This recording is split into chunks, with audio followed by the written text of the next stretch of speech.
There's a little-known part of Hollywood that most people are not aware of, known as the audience test preview.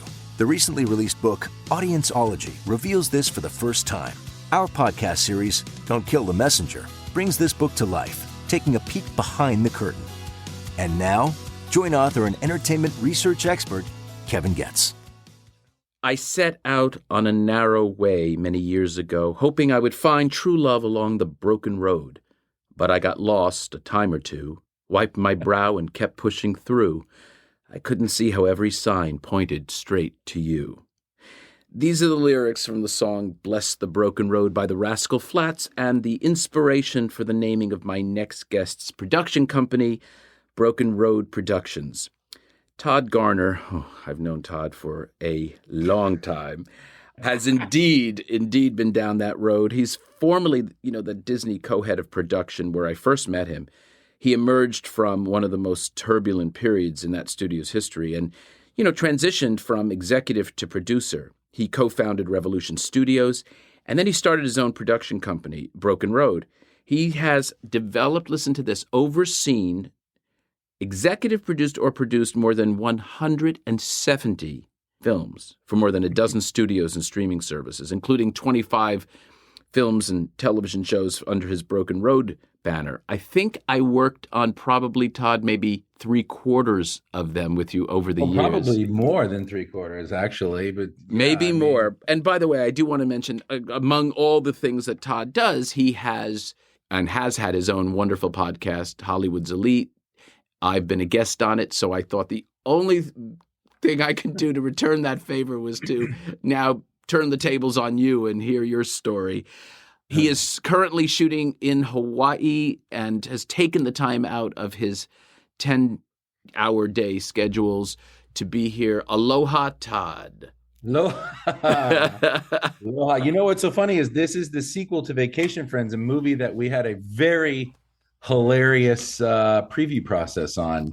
Oh, Lord. We can get to, or we could start with. Start with. So this movie is a 20th movie, and we started this movie in Puerto Rico, and we shot in 2 weeks and wrapped in Puerto Rico on March 13th, 2019, which was the day the world shut down.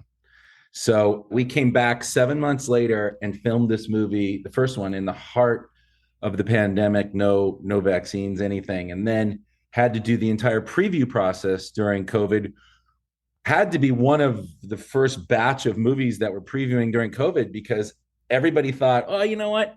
They've had real success doing big movies, doing these Zoom company-wide previews.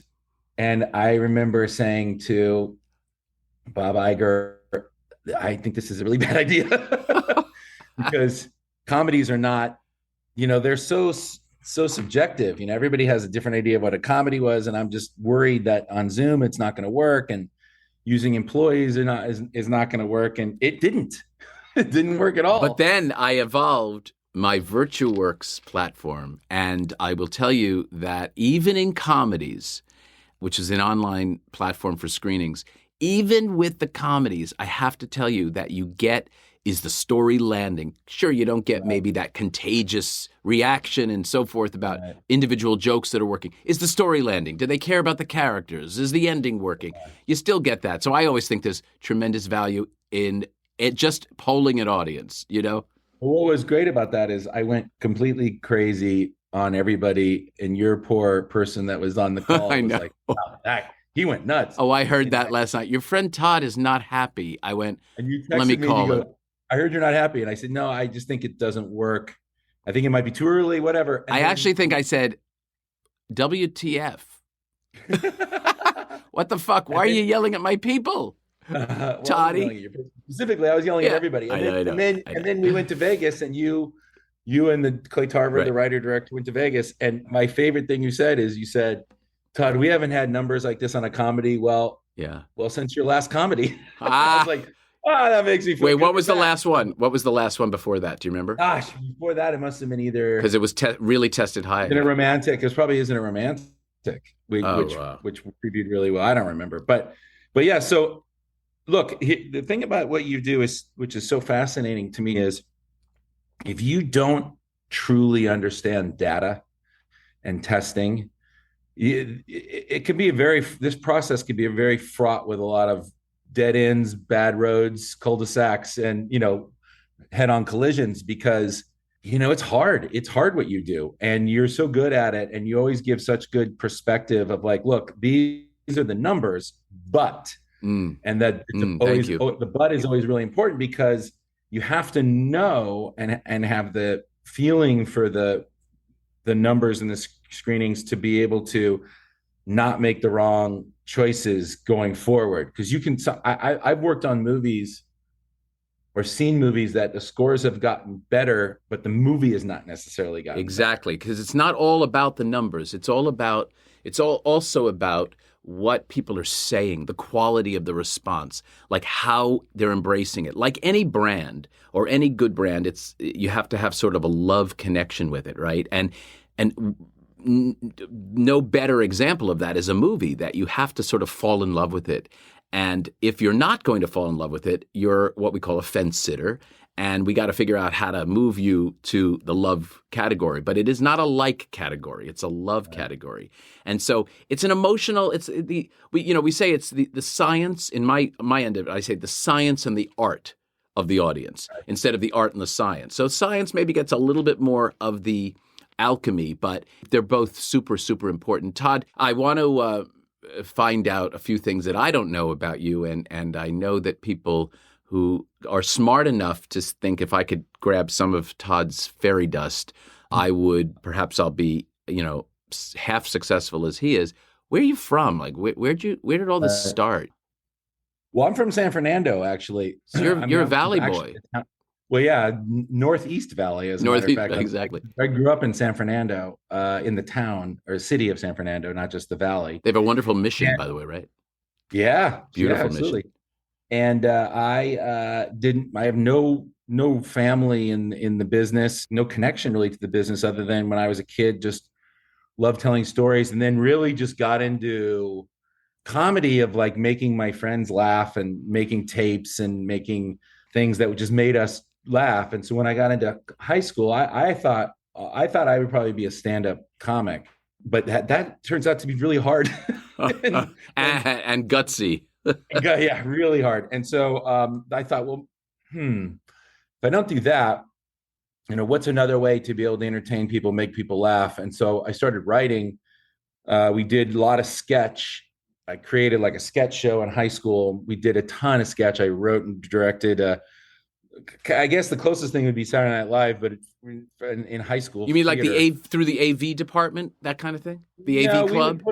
We put on shows, like legit hour, 90-minute shows for the school. Oh, live. Oh. Yeah, that were skits like Saturday Night Live. And back then we didn't have video. That didn't exist. Video kind of came out right after I graduated from high school. And then from theater, thought, maybe I would like to do movies. Maybe that's my calling. And I happened to go to a college in California called Occidental College, which is a very small liberal arts college, and didn't have a film program at all. Had art programs. So I have 2 degrees, a degree in economics and a degree in art, because there's no way my father was just going to let me have an art degree especially if he was paying for it. Yes. And he's a very traditional guy. Doesn't still to this day. Doesn't understand what you do. Doesn't understand. And sends me articles like, hey, heard producing is getting harder. Are you okay? My father does the exact same thing. Hey, Kev, do you know about this thing? It's called, holy shit, your business could be in trouble. I don't. That's how my father talks. He's 91. The streaming wars affecting you? I'm like, well, other than making 11 streaming movies. Yeah, right.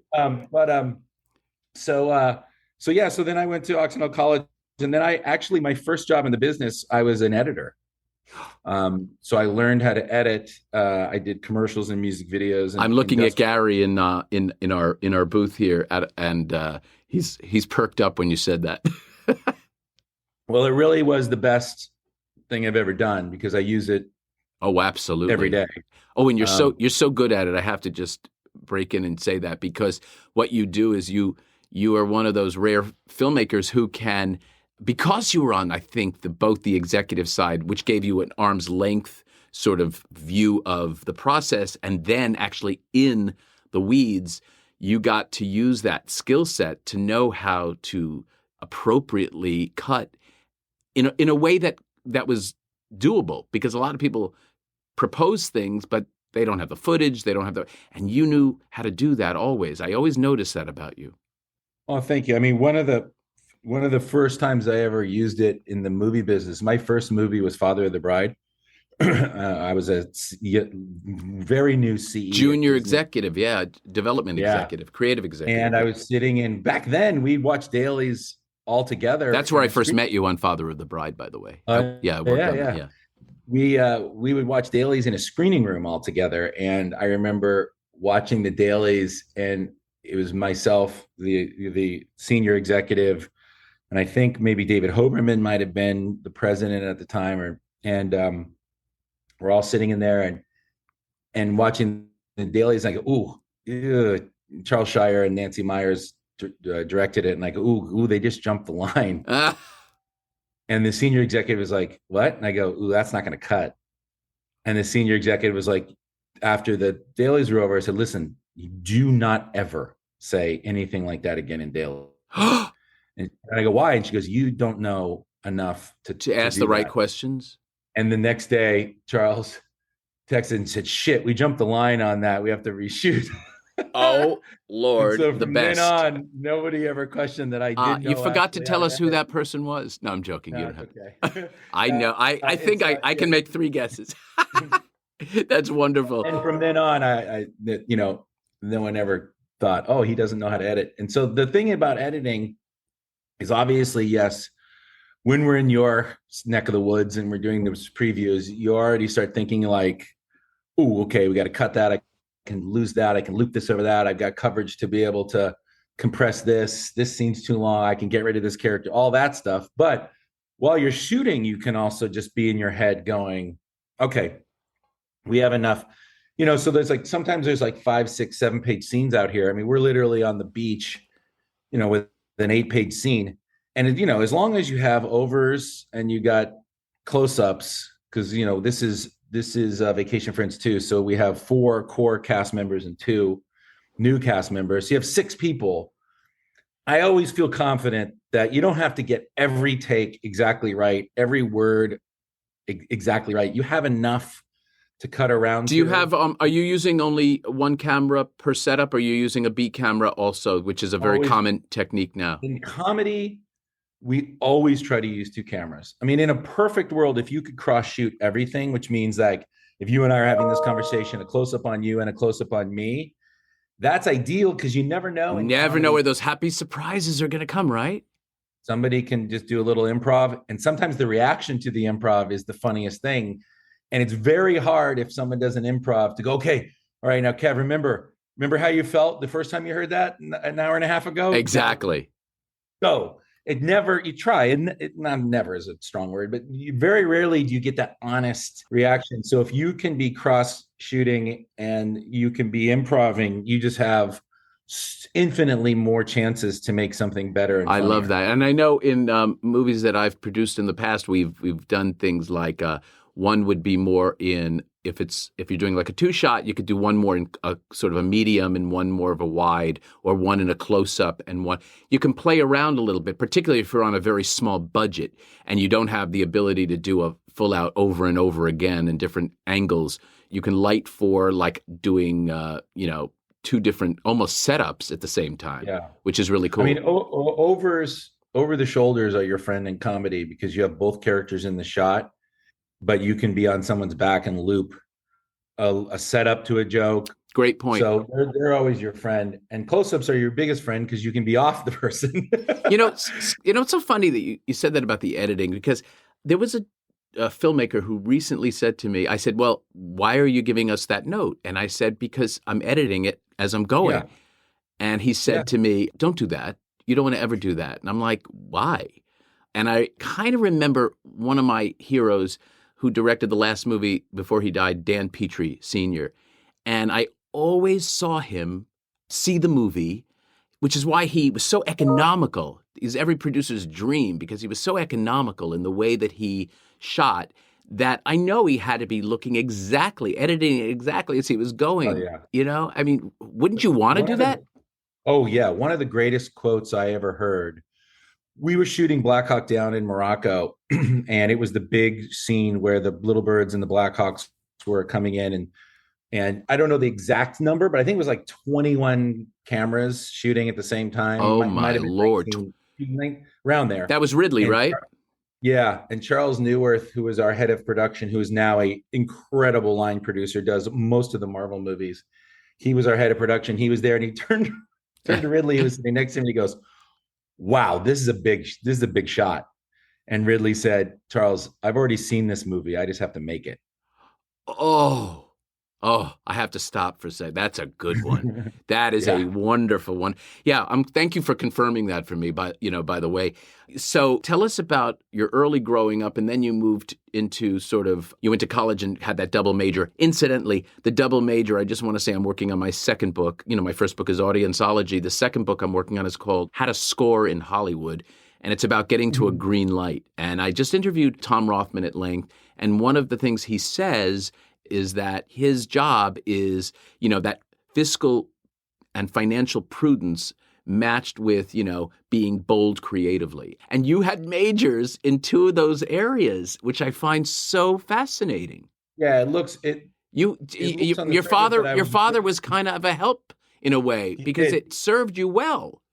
Right. Well, I also worked at a bank for 2 years because I thought I was going to go to Stanford Business School. So I went to work at Wells Fargo Bank for 2 years, which was a crazy, incredible experience where they taught me everything I needed to know. Did you then go into an agency program after that, or no? How did you get? What happened was I went. Well, I was going to go to. Well, I got out of.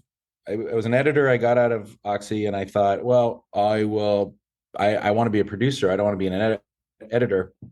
So I thought, well, I'll go to Stanford, and kind of the train line from Occidental to Stanford was going through Wells Fargo. Because Wells Fargo back in that day used to be headquartered up in San Francisco. So a lot of people from Wells, that you started in this training program, you'd go to Stanford. So I went to this training program for 2 years. And then crazily, this is the last part my dad will ever be a part of my career. He happened to be playing golf with a guy who was head of Paramount Domestic Television Accounting. Oh. So basically, my dad starts talking about my career, and he goes, "This is the weirdest thing. It's like your son has trained his whole life for this one job." So I got a job. I was Arsenio Hall's accountant on his first year of his talk show. What experience that must have been. Because I knew production and I knew finance. And so I remember walking onto the stage the first day at Stage 30 in Paramount going, "There's 500 seats in this. Who's going to watch this show?" It's a talk show. And that show became massive. I mean, Bill Clinton would play saxophone. Remember that? Yeah, I remember that. So I learned a lot about finance and accounting in production. But the thing it did more than anything is got me through those gates. And once you go through those gates, you jump forward 3 years in time in terms of where the business is. Because everything you're seeing. How long were you there? Sorry? How long were you there? I was at Paramount for a year in domestic television, because once I got in there, I realized there was a job called a creative executive, which I never knew existed. And everything the audience is watching right now was something that was started at least 3 years ago. So when I was on the lot, I'm seeing things that are shooting, and I'm like, whoa, these things aren't going to come out for 2 years, right? And so there was this job called a creative executive. I go, well, I like all those words. I'm a banker. I want to be an executive, and I think I'm creative. And so that I realized I didn't have the skills to do that job. And so in talking to people, they said, look, you got to learn how to read a script. You got to know how to break a script down. You got to learn how to develop. So I took a class at UCLA Extension from Bob Greenblatt, who ultimately becomes chairman of Warner Brothers, who taught me how to read a script and taught me how to break down and develop a script. And then I realized from there, after talking to everybody, guys like Jason Bateman, who I played basketball with on the Paramount lot, that you really got to become an assistant first. So I went to Columbia Pictures and became an assistant under the Frank Price regime. Who was the person that you worked for? I worked for Jordan Bear, who is now an agent. And it was the time right when Peter and John took over Columbia. Oh, Lord, and they redid the whole lot. It was incredible. I was in the Thalberg building, and it was just the most amazing thing to watch. Amy Pascal was an executive. John Jashny was executive. Bob Jaffe, Darius Hatch. Wasn't Chris Lee? No, yeah, it was Chris Lee, Teddy Z. Teddy Z too. Oh, Lord, yeah. Teddy. And then from there, I realized that once you do that long enough, you learn the skills to become a creative executive. And that's when I went to Disney. And I was at Disney for 10 years. And you ended up getting to the top job, which is extraordinary. Nina Jacobson and I were co-presidents when I left. And you always were, I always looked at you and said, he's got it going on. Like, I always thought, you were extremely hot. As you know, still are. But also, what I loved about you, and now that I work with you in even a different capacity, I have come to appreciate just how decisive you are. And I love that because I'm that way too. And I think that's why we often see eye to eye is like you'll come in and say, okay, I like this project. I want to make it. Here's what we're going to do. Here's the plan. Boom. And you do it. You don't think about it too much. You just effing do it. And that to me is like gold. And it's the reason you get to 170 movies, quite frankly. There's many people who are talented in our business, but few have the sort of that wonderful left and right brain that you can, be creative, but also get stuff done. And you are really a guy who gets green lights, who gets things made. You're a wonderful closer. Yeah, I mean, one of the best pieces of advice I ever got was from Jerry Bruckheimer, who just said, look, I just make movies for me. I don't know how to make movies for other people. And anytime I've ever tried to guess what an audience would be for a movie, it's never worked out. If I connect to it in some level, I mean, look, I've made all genres. I've made female-driven movies, male-driven movies, but there's always something I can connect to emotionally in it, in the story or the character. Then it generally works out. It's like it's anytime I'm like, or somebody else is doing that, so let me try that. That seems like the audience wants that. I'm just not great at it. So when I stick to my lane, I mean, one of the things I talked about when I started my podcast was I had an experience once when I was at a Nashville Film Festival. Marty Bowen had invited me to the Nashville Film Festival, and I was there, and I was with like Academy Award winners and Marty, who had just come off of Twilight, and I think I had just made Mall Cop or something.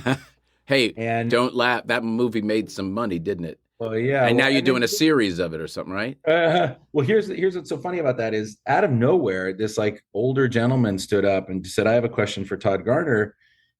And he just said, why do you make such shitty movies? And Marty was like really protective of me and was like ready to just rip this guy. I said, no, let me, I get what he's saying. I get where he's coming from. So I explained, have you ever seen this movie called Sullivan's Travels? And Sullivan's Travels is a movie where this guy is a director and he's a comedy director and he's, maligned and people don't really give him much respect and the critics don't love him. And he decides he's going to make his opus, ironically called Oh Brother, Where Art Thou, which is a movie I ultimately made with the Coen brothers. And he goes to prison ultimately in this journey of self-discovery. And he sits in this prison. And he just sees all these prisoners laughing at I think it's a Three Stooges movie.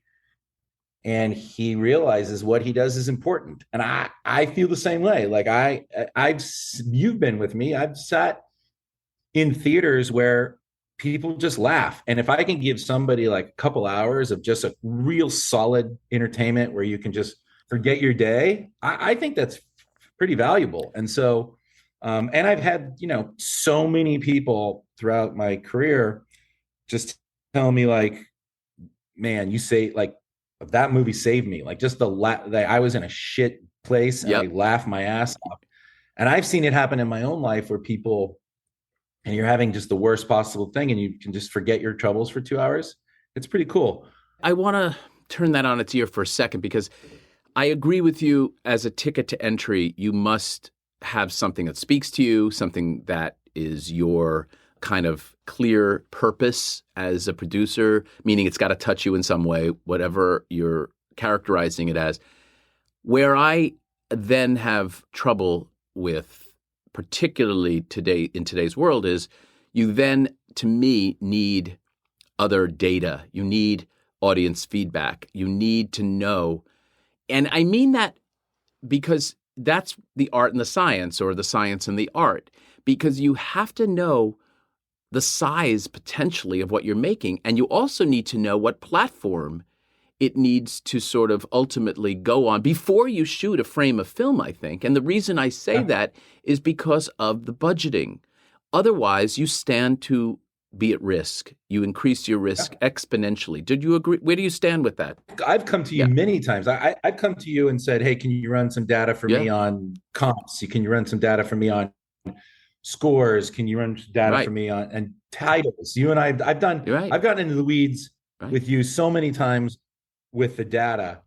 I agree. It's interesting because I've worked for Joe Roth on my podcast. I had Mike Medavoy. I've had the big, I don't want to say old time because they're still in modern movie, they're the new. These guys greenlit the movies. That's right. They're the ones. They are. They literally greenlit them. Right. Yeah, they greenlit these movies themselves from their gut. Like these guys, Alan Horn back in the day, Teddy and Ted Semmel and Daly. These guys greenlit movies just from their gut. And I don't think the movies are more successful or less successful from one guy doing it or like this huge committee. But if you look at Mike versus Joe for a moment, I just want to say, like, Mike definitely was more from the gut. To me, Joe had also and has still a wonderful marketing brain. Not to say that Mike doesn't. What I'm saying is, like, Joe would say, I would love to make Platoon and I would love to make Silence of the Lambs, but he would say, well, what's the trailer look like? What's the one sheet look like? He really understood how the audience was going to perceive it, and I always respected that, about how he approached the work. You know what I mean? He taught me so much. He taught me so much about that. When Jonathan Hensley and Michael Bay and Jerry Bruckheimer pitched Armageddon to Joe, they didn't have a title, and all Joe said was, "It's Armageddon." And it was like, that's right. Everything clicked. That's right. And Joe said, he goes, I love one word titles that can go on billboards. Yeah. 100%. Like Ransom. 100%. Armageddon. Yeah. You can just read them as you go by and you get what the movie is and you get what it is. Home Alone. Yeah. It just says what the movie is. He taught me a lot about that. And I will say, especially for comedies, I mean, I am always just happy to let the audience tell me if something's funny or not. Go back to what I asked about the beginning of the process, meaning, as I said and acknowledge, you guys are rare. Good executives are, almost all of them that I've worked with have some extra talent.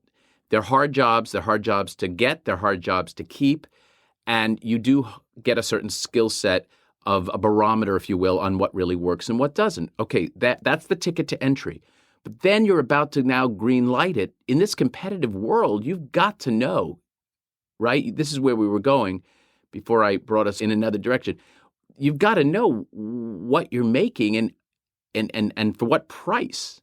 Well, there's two ways to look at that, right? So the first one is, well, I will say this is an overall thing. You mentioned you spoke to Neil Moritz before. There's guys like Neil, Marty Bowen and Wick and Lorenzo and Beau Flynn and these guys and Jerry Bruckheimer, and there's tons. I mean, and their gut matches the popular world. Right? When Neil Moritz decides, I like that, his gut, just his innate ability is something where it's probably going to be hugely successful because he just has this innate ability to be able to put his finger on Fast and the Furious, Sonic, et cetera, et cetera. And Marty and Wick, same way. Bo, obviously. And so and Jerry, the reason why they're getting so many movies made is it's like in line with what is going to be successful. And not only that, they're supremely intelligent and they're really good at development. That's one thing. So just in the bigger overall picture, why guys like those guys get a lot of stuff made is because they instinctively know what audiences are going to want, even if it hasn't been done recently, or isn't the popular thing at the moment. Like it becomes the next popular thing because just Jerry's gut is just golden, right? And they used to call Jeffrey that too. And so Katzenberg. And so that's first. Secondarily, so there's two ways movies get greenlit. One is theatrical, which is everybody kind of comes together, reads the script, and everybody comes together and they have their projections, right? So the domestic distribution has its projection, international has its projection, television, pay, cable, all the way down this revenue stream have their projections of what they think the movies are going to do. Then those generally have comps. So the comps are, this is a R-rated comedy, and so all the creatives are like, we're going to comp Hangover and Wedding Crashers, and the people that are doing the comps are like, well, we're not going to comp those. We're going to comp more in the middle, so we kind of know what the risk is, and you have your high and your low estimates. Generally, those estimates are kind of padded because people want to get bonuses and not get fired. So you're already pushing your number down and your bar higher. Then you have marketing and publicity, and marketing will be like, I know how to sell this movie, or publicity is like, who's in it? Because I got to get covers and talk shows. So all these people are making these decisions. And the reason why these decisions are so fraught with danger is because not only are you spending X amount on the physical production of the movie, you have marketing. You have domestic marketing, international marketing, and home video marketing. Those three boxes are very expensive. And so on top of just the green light number, you've got this other number hanging out there that you're going to have to eventually commit to, which could be sometimes more than the movie cost. And the higher the budget of the movie, the more you want to spend to protect that investment. So it just keeps rising. So it's a very, very high bar theatrical. So that's just a pure theatrical. And has only gotten higher. And a pure streaming play is a different proposition, right? So a pure streaming play, you're looking at a number, and you have your own data and your data and their own data. And they're like, well, on this movie, the comps are so many 100 hours, or so many subscribers' eyeballs, or so many rewatches, or that seems like something a lot of people are going to want to watch, so it should draw in a lot of eyeballs. We'll see what happens on when Top Gun hits Paramount Plus. So it's like, how many new eyeballs are going to want to watch Top Gun Maverick? And so are you going to add to that? So then those metrics come in, and those people come in and go, look at this thing with these eyeballs, and this movie's worth X. And that's pretty much it. I mean, that's the number, right? Because there's no other number downstream. You're not. That's right. Generally not buying a bunch of commercials on the Super Bowl, or maybe a couple movies here and there. A streamer will do that, but basically that's it. And so these numbers have been wildly disproportionate. Correct. So even on like an R-rated comedy that I can make for, say, $25 million, that seems to everybody like, that's great. An R-rated comedy with this actor, actress, and this thing, great. But it's not that, because first of all those people, if you're going, and again, this is the misnomer of like, well, comedies don't work theatrical, which isn't necessarily true.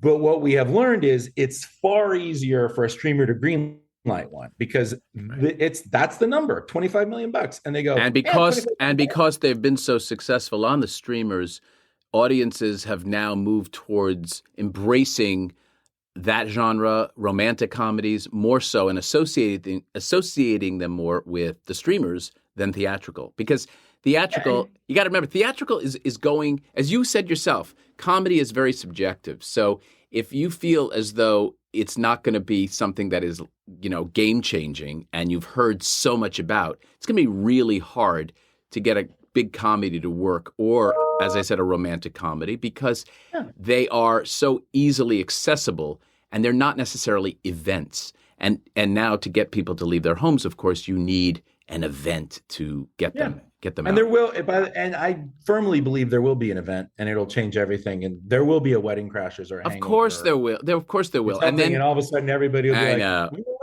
wrong. Yeah. I mean, this is look at what's happened post-pandemic. It's like, well, no, streaming's great, but let's keep in the theatrical marketplace. But the reason also there's a number of reasons why comedies are easier on streaming. That is just an easier buy to be at $25 million than say 50. But are they right? spending the same 25, the streamers, on that? They're spending more. And so why the streaming wars really heated up and why Netflix specifically could get so much material so fast is if any movie you're making, I'll put any studio. Let's Studio X. It could be Sony, Paramount, Warner Brothers, Universal, it doesn't matter. Studio X and Netflix are going for any movie, any of the same movie. Studio X is going to have to pay double what Netflix is going to have to pay because Netflix generally markets to themselves, right? They generally will put a trailer out digitally, which means either their subscribers will enjoy the trailer or apples to apples, it's a digital play. They're also spending $5 million on marketing versus $35 million on marketing. If that, I mean, they're really only making trailers, right? And they're putting it online, which doesn't really cost that much, right? So benefit of the doubt, let's say it's 5. There's no way you can spend 5 and get a movie open anywhere in the world. You're spending at least 30, right? So if a movie costs, and then let's say like Kevin, you have this great movie with really good stars, and you're like, the hard cost is $50 million. Studio X is looking at it and go, it's not 50, guys. It's 50 plus 30 at least. Correct. So that's 80 at least. And plus, that's only for the domestic marketing. Then you have to put the international. And then marketing. We got international and all this other stuff. And then the revenue streams, blah, blah. Netflix can just go and go, Kev, don't worry about it. We'll give you 60. Right. That's what would happen. Yeah, because totally. It's not going to cost them 80, and it's the same proposition for them. Todd, circling back to all those names you mentioned before, who are your like primary mentors, or the people that you looked up to mostly when you were coming up as a wee lad? Well, I have a lot of mentors that I didn't know personally. Like Howard Hawks is one of my biggest mentors. That's a guy who I love mostly all of his movies, and he worked Scarface. He worked in different genres. He did comedies, he did romantic comedies, crazy. He did thrillers, and so he is. Mel Brooks is a mentor. I've never met him, So I read tons of film history. Like I have 11 books sitting on my desk right now. On set, I just devour film history because first of all, it makes me feel better because nothing's changed since the 30s. It's exactly the same conversation. Right. And then my real life mentors, my first real mentor was Jeffrey. I worked for Jeffrey. I'm in awe of him for a bunch of reasons. One is that I could never, ever keep up with him in any way, shape, or form, either his work ethic or just his personal tenacity and the way he conducts his life is just incredible. And I learned so much from him.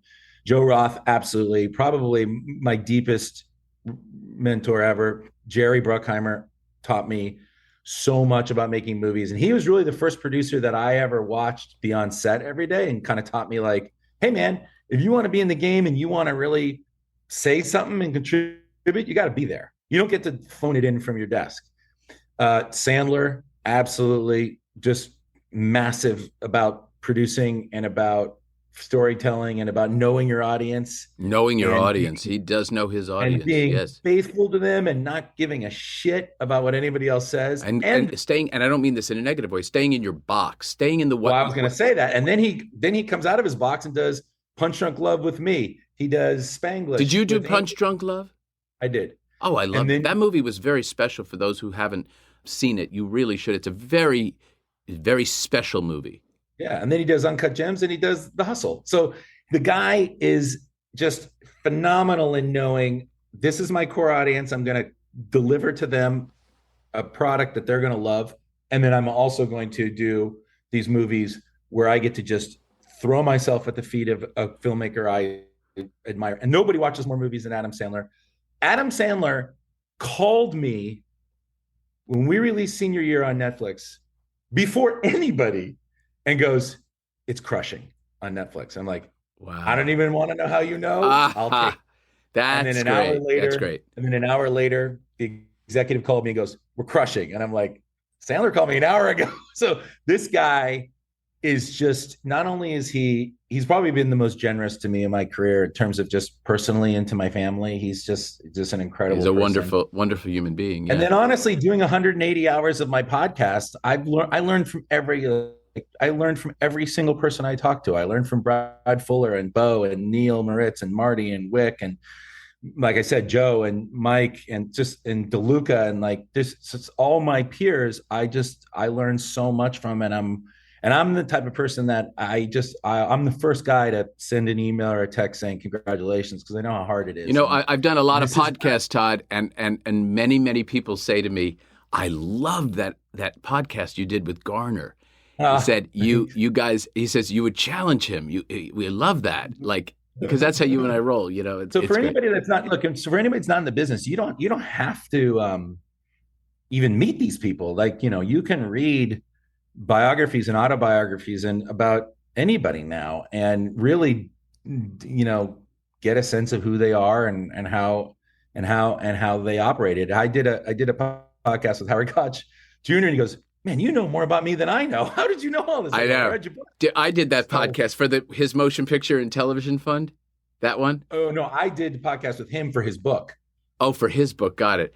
I was a guest on his show about, I guess, a year ago, and it was great fun. And he does this wonderful job for the Motion Picture and Television Fund. Yeah. And you should check that podcast out, too, because it's a shout out. I'm glad we brought him up. So what was your big break? I think my big break was, honestly, it's sort of, there's many pinnacle moments as opposed to big breaks. Like, obviously getting the job at Disney was huge because that was right at the time. I think Pretty Woman had just been released just as I got there. And it was such an incredible time to be at Disney. And then I think for me, where my career really started to gel was, I think I worked on The Waterboy, and then I inherited Armageddon at the end, and then I did Con Air. And that period of time really started to accelerate what I knew I loved. So I think I've done 13 movies with Sandler, either as an actor or as a producer. And I think I've done like 9 or 10 with Jerry. And that whole period at Disney really kind of cemented like what kind of movies I really loved and really wanted to work on. And there were a lot of them, and there were a lot of genres, as you said. We made a lot of movies because at that point in time, it was right. A lot of different kinds of movies, which was so interesting. And it said something about you expanding as a man and as a professional, and explored, because the original movies, the first movies were more muscular, more male-driven, I would say, and you sort of evolved more into, let's call it, the sensitive side and more of the artistic side, which is a beautiful evolution. I mean, and the great, in my opinion, from Spielberg to Wilder to Hawks to so many, had that variety in their canons, As an executive, you're afforded more ability to do that. As a producer, I remember right when I became a producer from Revolution, I went and spoke to David O'Connor, who was a partner at CA, and he said, look, man, this is hard. Like, the business is getting harder. These deals are going to be few and far between. You're really good at comedy. Lock in. Get your feet under you, and then you can start to spread out. And so I did. I did comedy out of the gate, and then since then I've done Mortal Kombat, Night and Day, and some horror stuff. But look, as a producer, when you're only getting paid when a movie gets greenlit, and getting a green light's a 1 in a 10,000 proposition, literally, you've got to know your strength and really push towards that and do the best you can every day in that genre or that job. So like Jason Blum loved horror. Horror was dead when Jason Blum did his first movie. They were all these big bloated, huge budget horror movies that weren't working. And he did paranormal, and he just laser focused into that and has become the most successful horror producer probably ever. And he just locked into that and just did that. And then he did Whiplash and did all these other things. But he just drilled down into that as hard as he could and said, I'm going to be the best I can at this and do the best I can at that.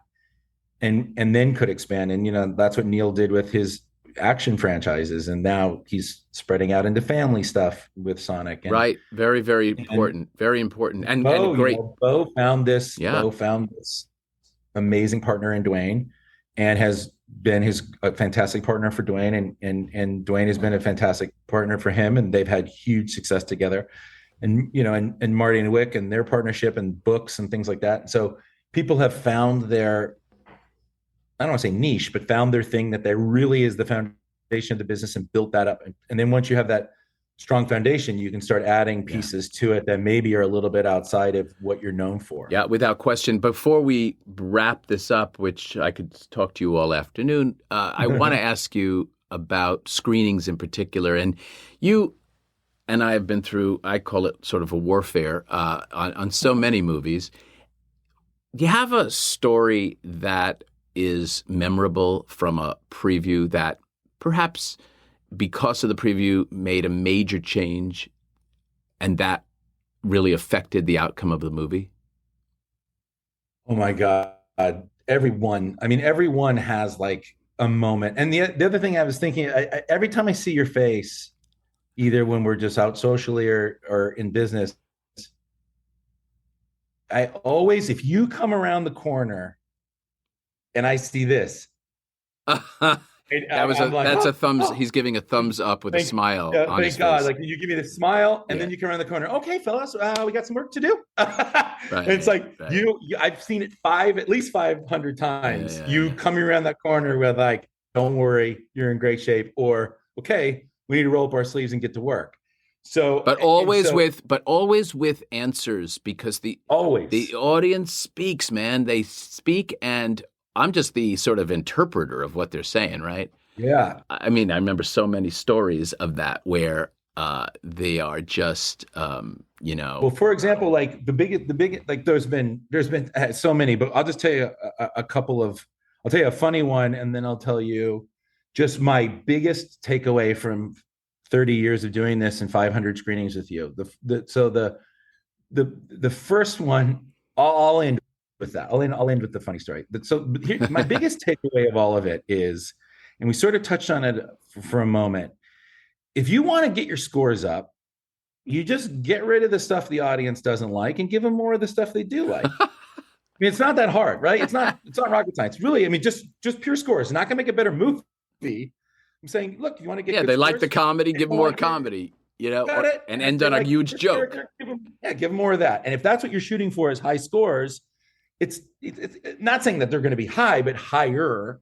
That's what you do. What you're so good at is saying what's underneath the numbers. Like what is happening in your movie is this. They're not understanding this, or they're not connecting to this, or this ending isn't connecting because you have a problem in the beginning of the movie. That is what's been able for me to be so successful in my career, is being able to sit with you and listen and talk, get into the weeds, not just about the numbers. Because by the way, I'll tell you right now, Tomcats, go back and look, has huge numbers. Because I like the movie more than the critics did, actually. Well, that was your first movie out of the gate at Revolution, right? Right? We were just trying to see how the system worked. The movie cost us like $13 million. Right. And we were going in not losing money. But I'll tell you, it was a self-selecting process because I think the recruit was 20-1. I didn't even understand what that meant, which meant you ask 20 people and they're like, no, I'm not coming to see that movie. No, it means that like, one out of every 20 are coming. One out of every 20 which is not a good recruit ratio. Yeah. It's awful, but weirdly, you get a higher number because you're self-selecting people who only like those kind of movies. Then you just pander to those people, you can get your scores up, and the movie's not great by any means, and it didn't do that great.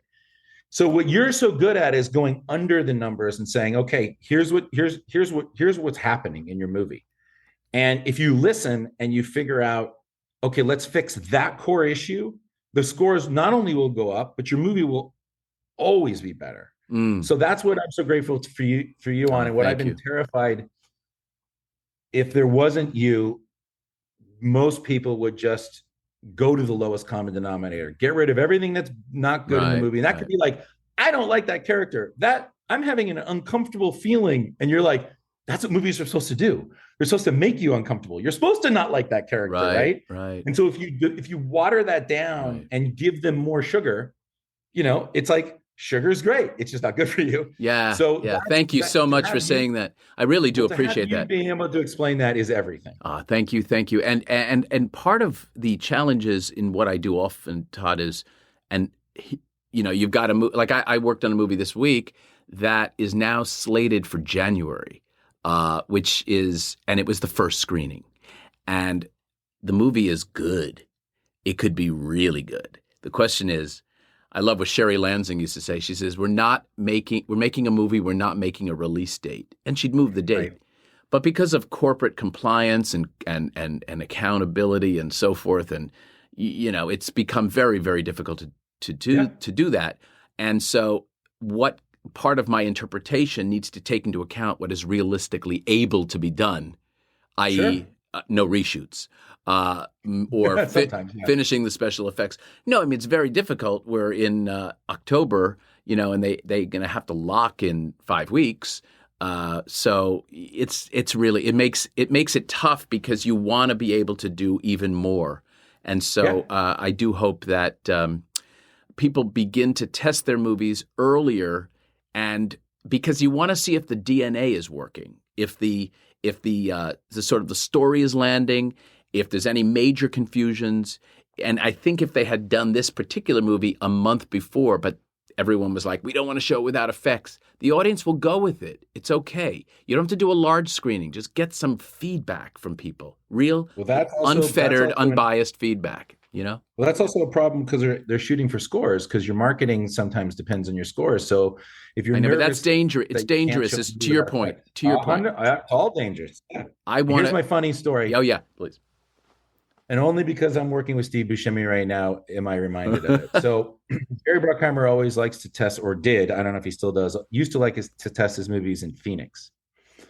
So we take Con Air, the first cut of Con Air, to Phoenix, and I am sitting, Joe Roth is sitting to my left. And I know the theater. My right is Michael Eisner. I'm in the middle because I'm the executive on the movie. And if either of these gentlemen have notes, I have a pad to take notes.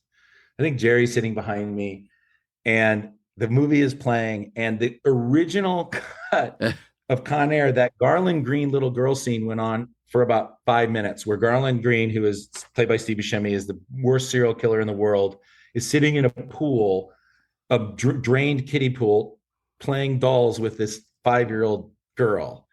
And it goes on so long that it's terrifying, because you're just, oh, what is he? Oh, God, he's going to kill her right now again. And this woman stands up, turns around because she knows people with the movie are back there, and screams, "Why are you doing this to us? Why are you doing this? This is terrible," and walks out. And Michael Eisner turns to me and goes, "We're going to trim that scene down." I go, "Oh, yeah, definitely." Note to self. Great story. And a very not so long. And a big hi to end on. Todd Garner, I love you. You're a great friend and an inspiration in the business, and I'm just thrilled to have you as a guest. So really, thank you. Mahalo. Aloha. Take care. Bye. Take care. Bye, buddy. What an extraordinary guy Todd is. Thank you again. To our listeners, I hope you enjoyed today's interview. Todd is on social media, including Instagram and Twitter at Todd_Garner. Also, check out his podcast, The Producer's Guide, and his upcoming movie, Reunion. For other stories like this one, please check out my book, Audienceology, at Amazon or through my website at kevingets360.com. You can also follow me on my social media at kevingets360. Next time on Don't Kill the Messenger, I'll welcome Academy Award-winning film editor William Goldenberg, who has more than 20 films and television credits to his name, including Argo, The Insider, Seabiscuit, Zero Dark 30, and The Imitation Game. Until then, I'm Kevin Getz, and to you, our listeners, I appreciate you being part of the movie-making process. Your opinions matter.